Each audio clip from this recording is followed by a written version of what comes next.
नमस्कार दोस्तों, welcome to my news channel news 436। आइए देखते हैं देश की 20 बड़ी खबरों को। मार्च में सिर्फ 19 दिन ही बैंक खुलेंगे। होली के साथ साथ कई अन्य त्योहारों की वजह से बैंकों की छुट्टियां रहेंगी। बता दें कि मार्च 2023 में आने में महज 5 दिन शेष हैं। ऐसे में आपको जान लेना जरूरी है कि मार्च का माह त्योहारी होता है। इसमें बैंकों की छुट्टियां अन्य माह की तुलना में ज़्यादा होती है। आपको बता दें कि इस बार भी मार्च 2023 में कुल 19 दिन ही बैंक खुलेंगे, यानी पूरे 12 दिन मार्च में बैंक बंद रहने वाली है।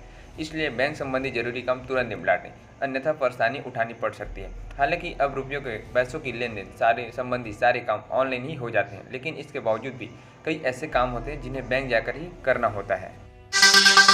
होली पर पूर्वांचल और बिहार जाने वाली यात्रियों की टिकट के लिए मारामारी के बीच रेलवे ने स्पेशल ट्रेन के नाम पर 30% अधिक किराया कर दिया है। दरअसल रेलवे ने फिलहाल किराया तो नहीं बढ़ाया है, लेकिन रेलवे त्योहारों के मौके पर स्पेशल ट्रेनों के माध्यम से अधिक किराया जरूर वसूलता है। इन दिनों बिहार और पूर्वांचल जाने वाली ट्रेनों में अधिक मारामारी है। कई ट्रेनों में वेटिंग लिस्ट 300 के पार तक है।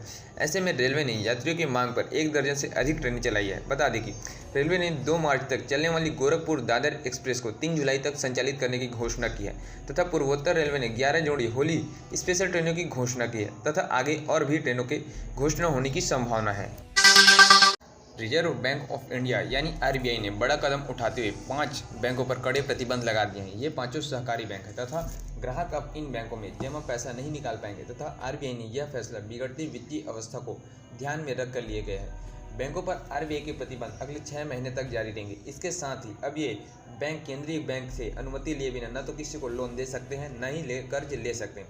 यही नहीं, आरबीआई ने हर तरह की प्रॉपर्टी के ट्रांसफर पर भी रोक लगा दिया तथा बता दें कि बैंकों की कार्यप्रणाली की समीक्षा के बाद ये प्रतिबंध हटाए जा सकते हैं, क्योंकि बैंकों का अभी तक लाइसेंस कैंसिल नहीं हुआ है तथा जिन 5 बैंकों को आरबीआई ने प्रतिबंध लगाए उनमें से पहले हैं HCBL सहकारी बैंक लखनऊ, आदर्श महिला नगरी सहकारी बैंक मर्यादित औरंगाबाद महाराष्ट्र, शिमला सहकारी बैंक नियमिता मधुर, उराव कोंडा कोऑपरेटिव टाउन बैंक उराव कोंडा, शकर राव मोहित पाटिल सहकारी बैंक अकलूज। भारत में मौसम का पारा हाई हुआ तथा मौसम विभाग ने कुछ राज्यों में बारिश का अलर्ट भी जारी किया है। बता दें कि मौसम विभाग के अनुसार जिस तरह से फरवरी के महीने में तापमान बढ़ा है, ऐसे में आने वाले मार्च के महीने में पारा 35 डिग्री के ऊपर तक भी जा सकता है। हालांकि 25 फरवरी से मौसम फिर बदल रहा है। विभाग के अनुसार 25 से 28 फरवरी को पहाड़ी राज्यों में बर्फबारी होने का अनुमान है। जम्मू कश्मीर, हिमाचल प्रदेश और उत्तराखंड के साथ ही कई राज्यों में मौसम सुहाना व हल्की बारिश देखने को मिल सकती है। वहीं दिल्ली में 25 तारीख को अधिकतम तापमान 31 डिग्री सेल्सियस और न्यूनतम तापमान 11 डिग्री सेल्सियस दर्ज की गई है। तो आने वाले 5 दिनों में उत्तर पश्चिम, मध्य और पूर्वी इलाकों में अधिकतम तापमान सामान्य से 3 या 5 डिग्री ज़्यादा रह सकती है। योगी सरकार ने किसानों को बड़ा गिफ्ट दिया है, जिसमें किसानों को प्राइवेट ट्यूबवेल के बिजली बिल को 50% छूट से 100% छूट कर दिया है। बता दें कि मुख्यमंत्री योगी आदित्यनाथ ने कहा कि पिछले बजट 2022-23 में प्रदेश की प्राइवेट ट्यूबवेल के बिजली बिल में 50% की छूट दी गई थी, लेकिन अब इसमें 100% छूट देने का प्रावधान किया गया है। इस बात को हम दूसरी तरह से कह सकते हैं कि योगी सरकार ने किसानों के लिए बिजली बिल माफ़ करने की घोषणा कर दी है। इसके साथ ही योगी सरकार ने प्रदेश के लोगों को दिवाली और होली पर एक गैस का मुफ्त सिलेंडर देने का भी ऐलान किया है। हालांकि इसका लाभ केवल उज्ज्वला योजना से जुड़े लाभार्थियों को ही मिल पाएगा, जिनकी संख्या यूपी में 1,74,00,000 के आसपास है। बजट में इसके लिए 3,047,48,00,000 रुपये का प्रस्ताव किया गया है। हरियाणा कर्मचारी चयन आयोग HSSC की भर्तियों में विभिन्न कैटेगरी के अब अलग अलग पदों के लिए एक ही फॉर्म से आवेदन होगा। इसके लिए आयोग पोर्टल बनवा रहा है। चाहे 100 से ज़्यादा पदों की भर्ती हो, उनके लिए एक फॉर्म में आवेदन किया जा सकेगा।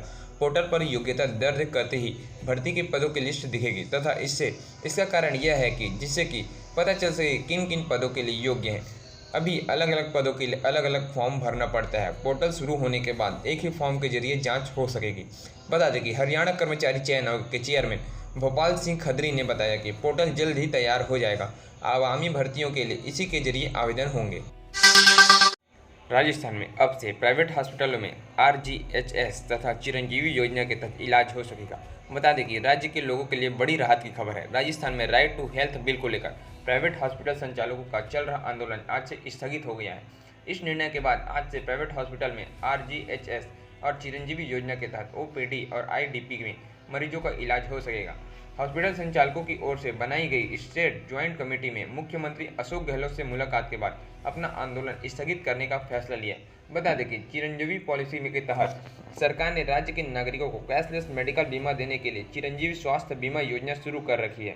इस बीमा के कवर परिवार को राज्य के सरकारी हॉस्पिटल के साथ साथ प्राइवेट हॉस्पिटल में भी कैशलेस बीमा का फायदा मिलता है। योजना के अटैच प्राइवेट हॉस्पिटल में भर्ती होने वाले मरीजों का इलाज कुछ समय से बंद था, जो आज से शुरू हो जाएगा।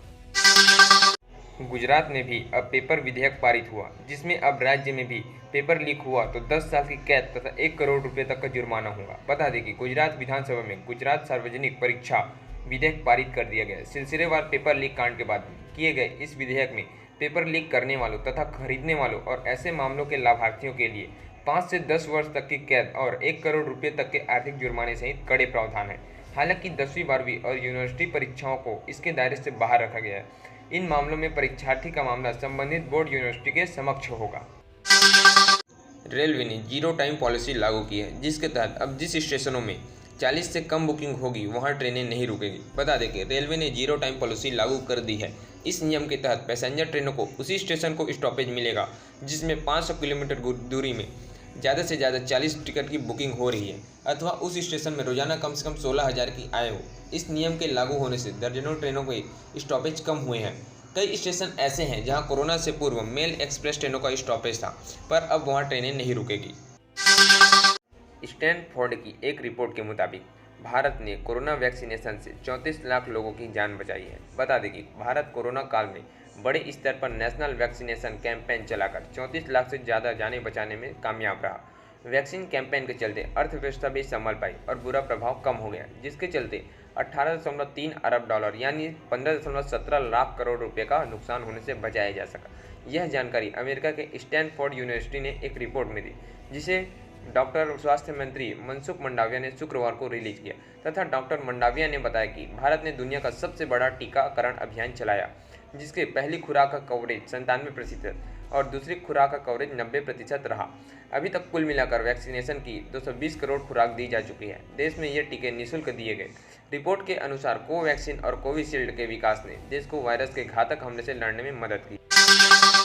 श्रीलंका फिर गहरे आर्थिक संकट में। पिछले एक साल में 45% गिरा श्रीलंकाई रुपया तथा विदेशी मुद्रा भंडार में 500 मिलियन डॉलर की कमी है।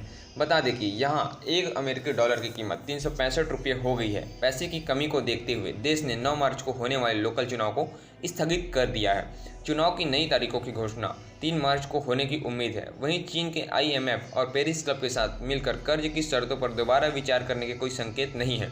हालांकि रानी विक्रमसिंघे की सरकार ने फिलहाल विदेशी मुद्रा भंडार में 2 बिलियन डॉलर होने का खुलासा किया है। इसमें से करीब 1.5 बिलियन डॉलर चीन ने बैंक ऑफ पेमेंट्स के तौर पर दिए हैं। श्रीलंकाई इन पैसों का इस्तेमाल बहुत कठिन परिस्थितियों में कर सकता है, जैसे वो जब अपना कर्ज न चुका पाए। इस स्थिति को देखते हुए भारत ने श्रीलंका को पूरी तरह से सपोर्ट करने की बात कही है।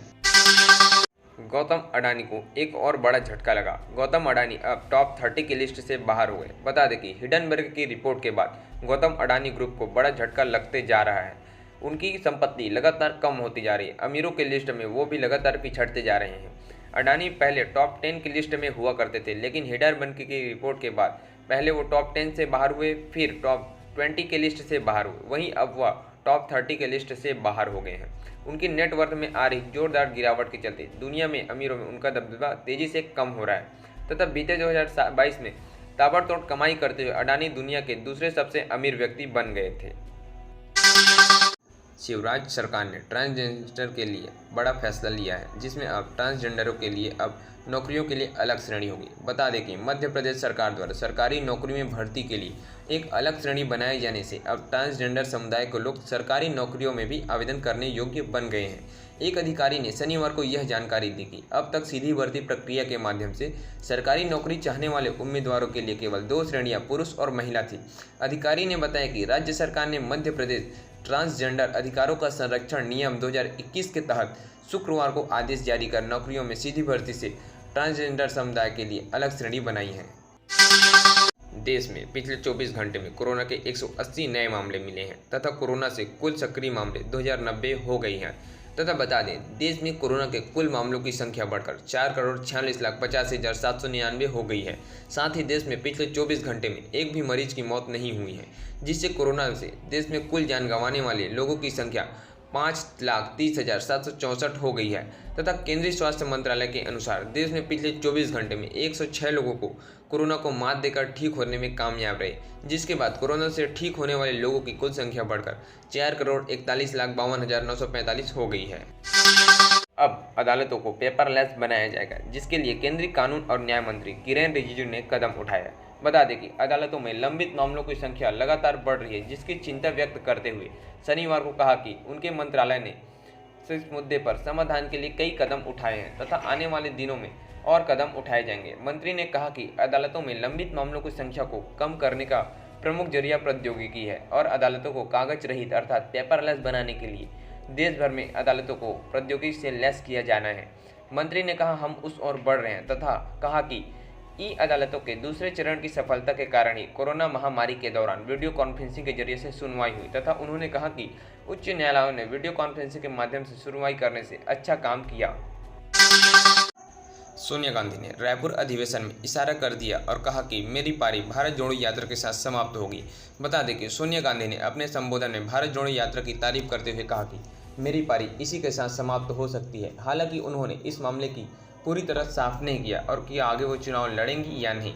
राजनीति से संन्यास लेने की अटकलों को हवा देते हुए कांग्रेस नेता सोनिया गांधी ने कहा कि वह खुश है कि उनकी पारी भारत जोड़ो यात्रा के साथ समाप्त हो सकती है। दिल्ली हाई कोर्ट ने एम्स रेडी में स्थायी कमेटी के चुनाव को लेकर आपको बड़ा झटका दिया है तथा स्थायी कमेटी के दोबारा चुनाव पर रोक लगा दी है। बता दें कि दिल्ली एम्स रेडी में स्थायी कमेटी के चुनाव को लेकर खूब बवाल हो रहा है। यह विवाद अभी भी थमने का नाम नहीं ले रही है। इस कड़ी में दिल्ली हाई कोर्ट ने आम आदमी पार्टी को बड़ा झटका दिया है। एमसीडी सदन में हंगामे के बाद आपने फिर से चुनाव कराने की मांग को लेकर दिल्ली हाई कोर्ट में याचिका दायर की थी, लेकिन हाई कोर्ट ने नए सिरे से चुनाव कराने की मांग को मानने से इनकार कर दिया तथा दायर याचिका को खारिज कर दी। म्यांमार में भूकंप के तेज झटके महसूस किए गए। बता दें कि भूकंप के ये झटके दोपहर 2:41 पर महसूस किए गए। इस भूकंप की तीव्रता रिएक्टर स्केल पर 4.2 मैग्नीट्यूड मापी गई है। भूकंप की गहराई 109 किलोमीटर बताई जा रही है। तेज भूकंप के झटकों के चलते लोगों में डर का माहौल बन गया है। हालांकि किसी तरह के नुकसान की खबर फिलहाल सामने नहीं आई है।